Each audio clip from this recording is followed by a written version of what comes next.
Singer की सुरीली आवाज में तीखापन है, तो नेपाली मिट्टी की मिठास भी।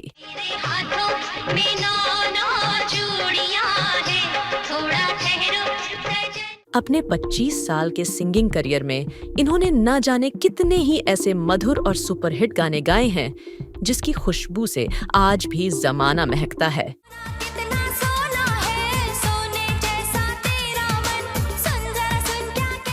इन्होंने एक बाल कलाकार के तौर पर अपने करियर की शुरुआत की थी और शंकर जयकिशन और कल्याणजी आनंद जी जैसे संगीतकारों के लिए कई पॉपुलर गाने गाए थे।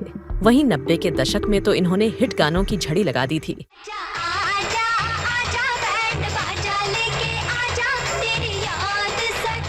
इस सिंगर को दुनिया 2 नामों से जानती है।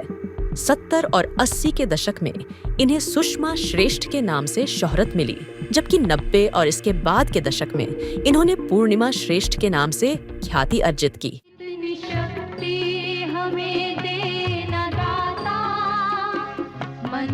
इस सिंगर के करियर का सफर 2 हिस्सों में रहा है। एक बाल कलाकार के तौर पर इन्होंने एक से बढ़कर एक यादगार और अमर गीत गाए, जिसके लिए उन्हें 2 बार बेस्ट फीमेल सिंगर के तौर पर नॉमिनेशन मिला। तेरा मुझसे है पहले का नाता, कोई यूं ही नहीं। सुषमा को 1971 और 1978 में film fair best female playback singer के लिए 2 बार नामांकित किया गया था। इस कैटेगरी में नॉमिनेशन पाने वाली वो अब तक की सबसे कम उम्र की सिंगर है।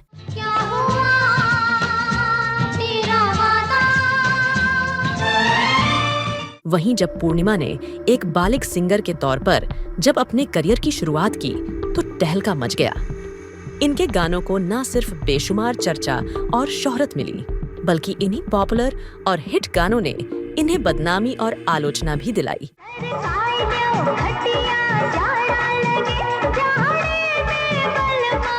सुषमा श्रेष्ठ बड़ी होकर पूर्णिमा नाम से मशहूर हुई, जिनकी आवाज 90 के दौर में युवाओं की धड़कन बन गई थी। इनके फैंस के बीच इनकी सुरीली आवाज का वही खुमार आज भी बरकरार है।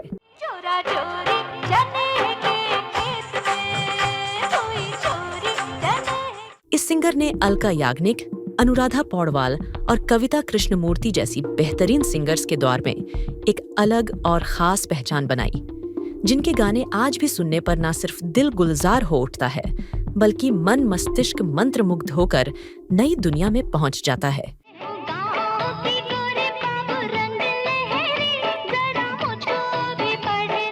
कहा जाता है कि पूर्णिमा के गाने फिल्मों को हिट करवाने में भी कारगर साबित होते थे। इस गायिका ने 90s के नौजवानों के प्यार की भट्टी में हवा भी दी और उन्हें जमकर भड़काया भी। पूर्णिमा के ज्यादातर हिट गानों के साथ एक दिक्कत है, वो ये कि आप इन्हें अपने बच्चों या पूरे परिवार के साथ बैठकर नहीं सुन सकते। कैसे ये जलन मैं बुझाऊं सजना, कैसे ये जलन मैं बुझाऊं सजना, चूड़ियां। ये वक्त की डिमांड कहें या फिर इस गायिका की आवाज में भरी मस्ती का जादुई असर, इनसे एक खास तरह के गाने सबसे ज्यादा गवाए जाते थे, जिन्हें लोगों ने फूहड़, स्तरहीन और औचे कहकर इनकी आलोचना भी की। क्या करता है लड़का होके। आज के इस एपिसोड में हम जानेंगे गायिका पूर्णिमा के संगीतमयी सफर के कुछ रोचक किस्सों के बारे में। सिंगर पूर्णिमा जैसी उम्दा गायिका से नई पीढ़ी अनजान है। इस पेशकश में आगे जानेंगे कि हार्ट अटैक से पिता की मृत्यु के ठीक अगले दिन किस मजबूरी में 10 साल की सुषमा श्रेष्ठ को एक शो में परफॉर्म करना पड़ा।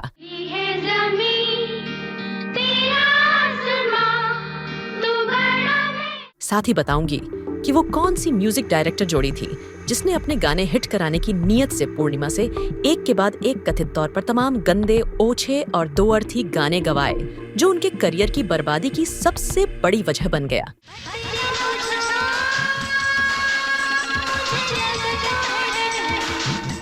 साथ ही बात होगी कि अपना दर्द बयां करते हुए पूर्णिमा को क्यों कहना पड़ा कि यहाँ लोग स्वाभिमानी इंसान को तो पसंद करते हैं, लेकिन उनके साथ काम करना पसंद नहीं करते।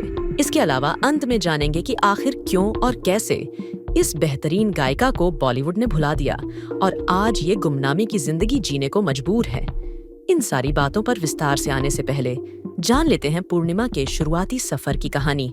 चले नेक रास्ते पे हमसे भूल कर। 6 सितंबर 1960 को एक नेपाली मूल परिवार में जन्मी पूर्णिमा श्रेष्ठ के बचपन का नाम सुषमा श्रेष्ठ था, जिसे बाद में बदलकर पूर्णिमा कर दिया गया था। इनके पिता भोला श्रेष्ठ एक बेहतरीन तबला वादक थे, जिन्होंने कई जाने माने संगीतकारों के साथ काम किया।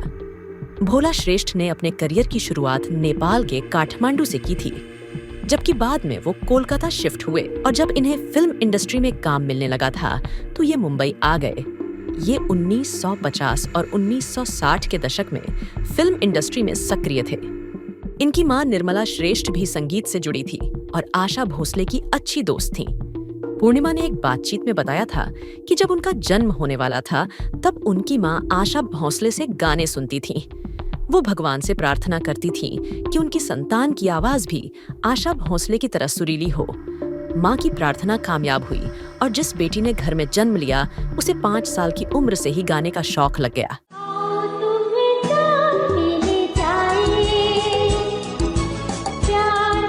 1971 में आई फिल्म अंदाज के एक गाने में संगीतकार शंकर ने एक नया प्रयोग किया। दरअसल ये गाना एक बच्चे पर फिल्माया जाना था। उस वक्त भी इस संगीतकार जोड़ी के मन में ख्याल आया कि क्यों ना बच्चों के इस गीत को किसी बच्चे से ही गवाया जाए। दरअसल उस वक्त चाइल्ड सिंगिंग जैसा कोई प्रोफेशन चलन में नहीं था। बस फिर क्या था, एक बाल गायक की तलाश शुरू हो गई। इन्होंने अपने सभी परिचित लोगों से कह दिया कि जो भी बच्चा अच्छा गाता हो उसे स्टूडियो लाकर उसका ऑडिशन कराएं। इसके बाद म्यूजिक इंडस्ट्री में सक्रिय एक व्यक्ति चंद्रकांत जी ने सुषमा श्रेष्ठ का नाम सजेस्ट किया और शंकर जयकिशन को बताया कि वो भोला श्रेष्ठ की बेटी हैं। खैर, आवाज का टेस्ट लेने के बाद शंकर ने सुषमा को इस गाने के लिए चयनित कर लिया। पापा को मम्मी से, मम्मी को पापा से प्यार है। ये गाना उस वक्त बड़ा हिट हुआ, जिसे सुषमा ने मोहम्मद रफी साहब और सुमन कल्याणपुर जैसे नामी सिंगर्स के साथ मिलकर गाया था। बचपन में सुषमा अपने मामा और मौसी के साथ गणेश चतुर्थी जैसे कुछ खास मौकों पर गली मोहल्लों के पंडालों में गाया करती थीं, जिसने उनकी गायकी को निखारने में कारगर भूमिका निभाई। इसके बाद इन्होंने अपने पिता से पारंपरिक संगीत प्रशिक्षण लेना शुरू किया। पिता अपनी बेटी को एक सफल गायिका के रूप में बॉलीवुड में लॉन्च करने को लेकर बहुत उत्साहित थे। जब सुषमा करीब 10 साल की हो गईं, तो इन्हें लॉन्च करने के लिए पिता ने एक बड़ा इवेंट प्लान किया। बॉलीवुड की तमाम जानी मानी हस्तियों को इसमें इनवाइट किया गया था। सारी तैयारियां पूरी हो गई थीं। अगले दिन ये इवेंट होने वाला था। लेकिन कहते हैं ना कि आप कोशिश तो करते हैं, लेकिन होता वही है जो नियति ने लिखा होता है। सुषमा को लॉन्च करने का इवेंट 12 अप्रैल 1971 को होना था, लेकिन इससे एक दिन पहले 11 अप्रैल 1971 को इनके पिता भोला श्रेष्ठ की हार्ट अटैक से मौत हो गई। बिक जाएगा माटी के मोह, जग में रह जाएंगे प्यारे तेरे वो। जो पिता इस इवेंट और बेटी की लॉन्चिंग को लेकर इतने उत्साहित थे, वो बेवक्त इस दुनिया से जा चुके थे। पिता की इस आखिरी इच्छा को सुषमा की मां और खुद बेटी ने हर हाल में पूरा करने की ठानी। ये प्रोग्राम कैंसिल नहीं किया गया। तय तारीख पर ही ये इवेंट हुआ। आलम ये था कि 10 साल की सुषमा के मंच पर चढ़ते ही सबकी आंखें नम हो गईं। खुद सुषमा के लिए भी ऐसे वक्त में परफॉर्म करना बड़ी चुनौती थी, लेकिन इन्होंने इस मौके पर कुल 4 गाने गाए थे, जिसमें से उनके एक मराठी गाने ने सबको हैरान कर दिया। इस इवेंट में बॉलीवुड अभिनेता दारा सिंह, प्राण और कपूर परिवार के तमाम सदस्यों सहित हिंदी फिल्म उद्योग और संगीत जगत के अनेकों दिग्गज उपस्थित थे। सुषमा की गायकी ने सबको प्रभावित किया और इन्हें 250 की स्कॉलरशिप भी दी गई। तेरी है ज़मीं, तेरा आसमां, तू बड़ा। इस तरह 70 के दशक में एक चाइल्ड सिंगर के तौर पर सुषमा के करियर की शुरुआत हुई। 1962 में आई 3 फिल्मों में अलग अलग संगीतकारों ने पूर्णिमा से गाने गवाए। इसमें जानवर और इंसान में कल्याणजी आनंद जी ने, फिल्म मेरे भैया में सलिल चौधरी ने और फिल्म कोशिश में संगीतकार मदन मोहन ने सुषमा से एक-एक गाने गवाए थे। हमसे है वतन हमारा और वतन से हम। 1973 में संगीतकार S.D. बर्मन ने सुषमा से फिल्म जुगनू में एक गीत गवाया, जबकि उनके बेटे R.D. बर्मन ने इसी साल फिल्म आ गले लग जा में सुषमा से 2 गाने गवाए। इसका एक गाना बहुत मशहूर हुआ। इस गाने के लिए सुषमा को पहली बार फिल्म फेयर ने बेस्ट फीमेल सिंगर के तौर पर नॉमिनेट भी किया था। इस गाने के बोल हैं, तेरा पहले से मुझसे है नाता कोई। तेरा मुझसे है पहले का नाता कोई, यूं ही नहीं। इस गाने की कामयाबी के बाद सुषमा को तमाम फिल्मों में गाने मिलने शुरू हो गए। 1975 में इनसे नौशाद ने सुनहरा सवेरा में, बप्पी लाहिड़ी ने फिल्म जख्मी में, R.D. बर्मन ने धर्म करम में और एम.एस. विश्वनाथन ने फिल्म 12 घंटे में कई हिट गाने गवाए, जिसमें आओ तुम्हें चांद पर ले जाएं और एक दिन बिक जाएगा माटी के मोल के सैड वर्जन शामिल रहे।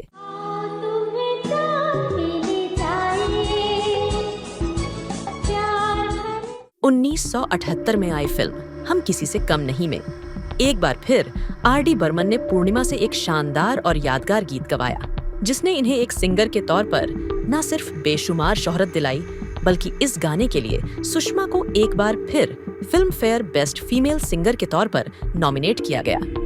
कौन था वो गाना, आप भी सुनिए।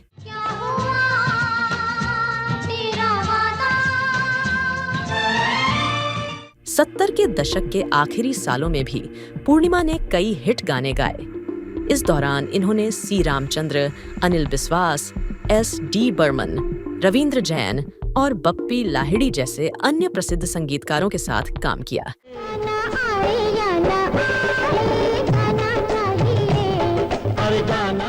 R.D. बर्मन ने 1980 में आई फिल्म द बर्निंग ट्रेन में एक बार फिर सुषमा से एक शानदार और अमर गीत गवाया। चाइल्ड सिंगर के तौर पर ये इनका आखिरी हिट गीत था, जिसे सुनकर आज भी मन ईश्वर की इबादत में डूब जाता है।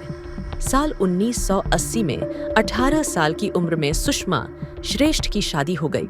इसी के बाद उनकी गायकी लंबे वक्त के लिए थम गई। शादी के बाद 80 का पूरा एक दशक सुषमा लगभग पूरी तरह से हिंदी फिल्मों की गायकी से दूर रही। इस दौरान उन्होंने 5 नेपाली फिल्मों में गाया, जबकि 1985 और 86 में आई सिर्फ 2 हिंदी फिल्मों घर द्वार और अंकुश में एक गाने गाए थे।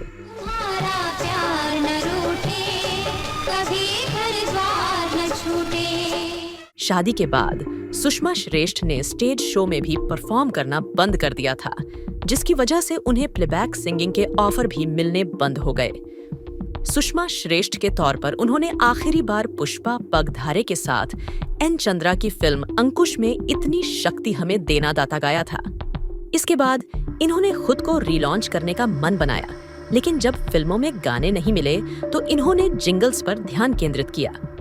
1990 के दशक में उन्हें म्यूजिक कंपनी टिप्स से ऑफर मिला। एक चाइल्ड सिंगर के तौर पर अपनी पहचान को पीछे छोड़ देने के लिए टिप्स कंपनी ने उन्हें नाम बदलने का सुझाव दिया, जिसके बाद उन्होंने अपना नया नाम पूर्णिमा रख लिया।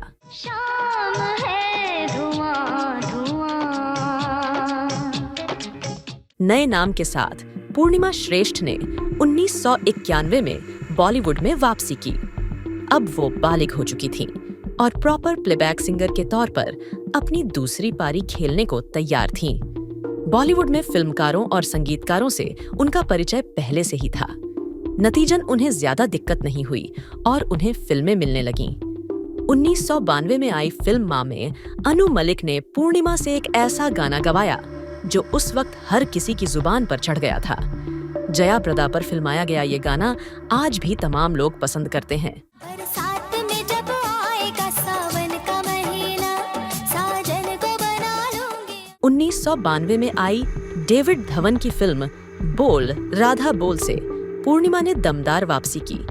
इस फिल्म में उनके गाए दोनों ही गाने जबरदस्त हिट रहे, जिसका श्रेय पूर्णिमा संगीत निर्देशक जोड़ी आनंद मिलिंद को देती है। तारा और तोड़ो ना दिल हमारा। इस फिल्म के गानों की कामयाबी के बाद डेविड धवन की ज्यादातर फिल्मों में सिंगर के तौर पर पूर्णिमा जरूर होती थीं। मिसाल के तौर पर हसीना मान जाएगी, बीवी नंबर 1, हीरो नंबर 1, कुली नंबर 1, जुड़वा जैसी फिल्मों का नाम लिया जा सकता है। इन सभी फिल्मों में हीरोइन के तौर पर करिश्मा कपूर थीं और इनकी आवाज बनती थी पूर्णिमा। इसीलिए इस सिंगर को करिश्मा कपूर की आवाज भी कहा जाता था।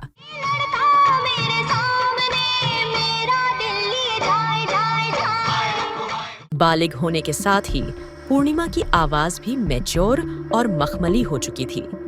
यही कारण रहा कि अनुराधा पौडवाल, अलका याग्निक और कविता कृष्णमूर्ति जैसी गायिकाओं के बीच पूर्णिमा के गाने हिट हो रहे थे और उनकी गायकी को लोग पसंद भी कर रहे थे। इसी का नतीजा था कि पूर्णिमा ने अपनी दूसरी पारी का आगाज भी बेहद शानदार किया और उस दौर के ज्यादातर संगीतकार पूर्णिमा से गवाने के लिए दिलचस्पी दिखा रहे थे।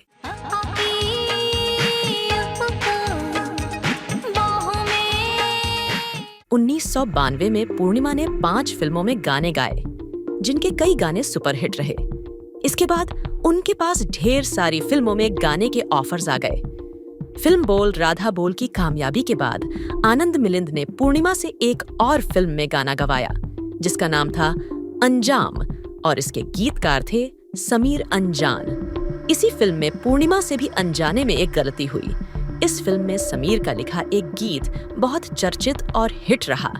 ये गीत था जोरा जोरी चने के खेत में, जिसे पूर्णिमा ने गाया था। चोरा चोरी चने के खेत में, कोई चोरी चने। यही वो हिट गाना था जिसकी लोकप्रियता के बाद संगीतकार जोड़ी आनंद मिलिंद ने पूर्णिमा से एक के बाद एक ऐसे ही तमाम फूहड़ और डबल मीनिंग गाने गवाए, जिनमें फिल्म राजा बाबू का सरकाए लो खटिया, गोपी किशन का बत्ती ना बुझा, बेताज बादशाह का चूड़ियां बजाऊंगी और एक चादर दो सोने वाले जैसे गाने शामिल रहे, जिनकी फिल्माइजेशन भी रिवीलिंग और एक्सपोज करने वाली होती थी।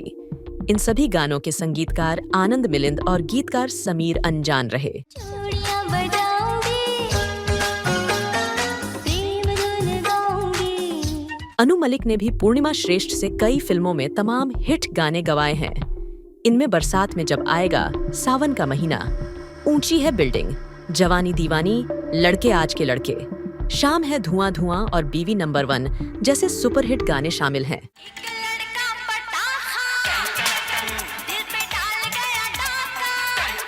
1995 के बाद पूर्णिमा इंडस्ट्री की टॉप 10 सिंगर्स की सूची में शामिल हो चुकी थीं। इसी बीच उनका एल्बम मेरा दिल बोले पिया पिया भी बहुत सफल रहा। उन्होंने कई नेपाली गाने भी गाए हैं, जिनमें सबसे ज्यादा लोकप्रिय हुआ 1980 की नेपाली फिल्म सिंदूर का ये गाना।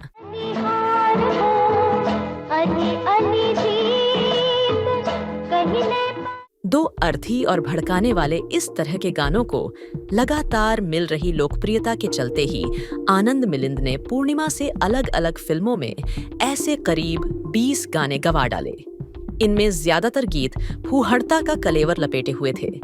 एक संगीतकार के तौर पर आनंद मिलिंद की जोड़ी और गीतकार के तौर पर समीर अंजान के करियर को तो इसका कोई फर्क नहीं पड़ा, लेकिन पूर्णिमा की आवाज जरूर एक खास टाइप के गानों के लिए इस्तेमाल होने लगी। एक चादर, दो सोने वाले। वक्त की डिमांड कहें या फिर पूर्णिमा की आवाज का असर, ये सभी गीत हिट तो खूब हो रहे थे, लेकिन अनजाने में पूर्णिमा ऐसे ही गानों के लिए टाइपकास्ट हो गईं, जिसकी वजह से उन पर स्तरहीन गीतों की गायिका होने का ठप्पा लग गया और आगे चलकर इन्हें अन्य संगीतकार भी ऐसे ही गाने ऑफर करने लगे और मजबूरी में पूर्णिमा को ऐसे गीत गाने पड़ते थे।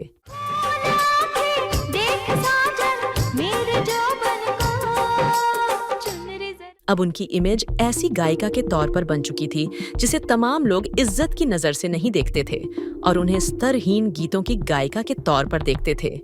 इनकी इसी इमेज के चलते कई बार इनका विरोध हुआ और लोगों की आलोचना झेलनी पड़ी।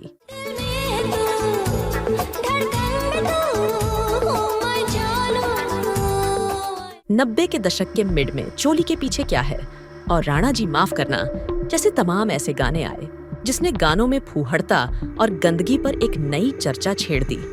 ऐसे गानों, गीतकारों और सिंगर्स का विरोध होने लगा जो इस तरह के गीतों को लिखते, गाते या फिर दिखाते थे।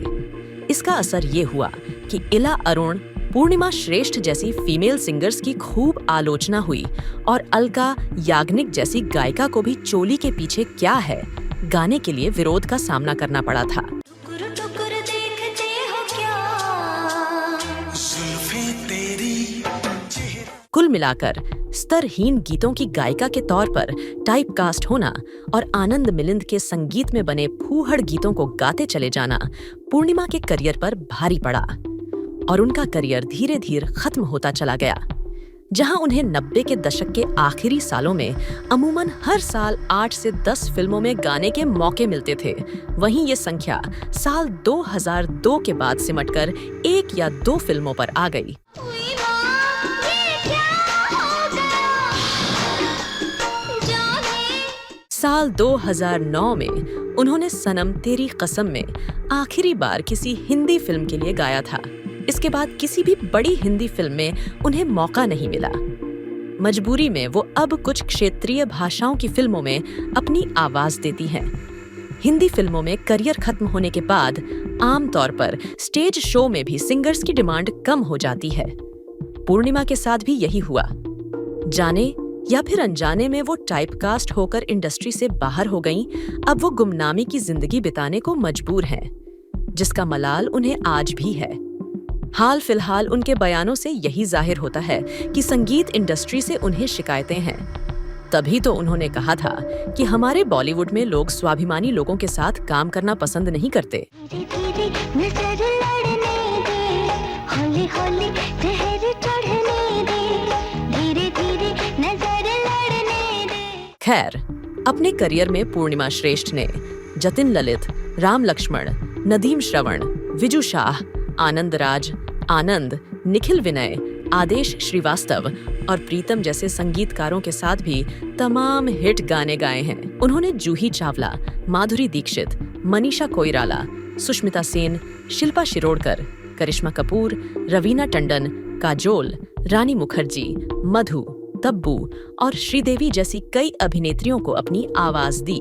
कहा जाता है कि पूर्णिमा के गाने फिल्मों को हिट करवाने में भी कारगर साबित होते थे। चूम ले मेरे बालों को, चूम ले मेरे हाथों को, चूम ले मेरे पूर्णिमा के आवाज का ये जादू बॉलीवुड तक ही सीमित नहीं है।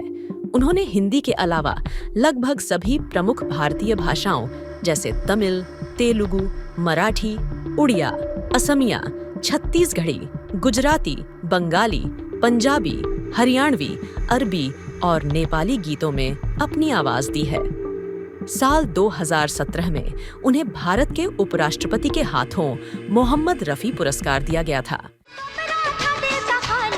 कोई चुपके से आ गया, तो हंगामा हो गया। इसके अलावा वो सिंगिंग रियलिटी शो भारत के शान सिंगिंग स्टार के 3रे सीजन में जज की भूमिका में रहीं, जिसे प्राइम टाइम में दूरदर्शन पर प्रसारित किया गया था। पूर्णिमा भले ही आज बॉलीवुड की टॉप सिंगर्स में नहीं गिनी जाती,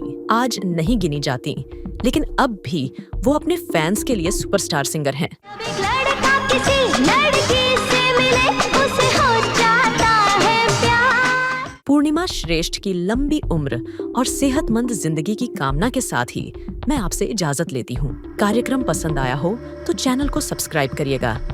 आपसे फिर होगी मुलाकात। नमस्कार।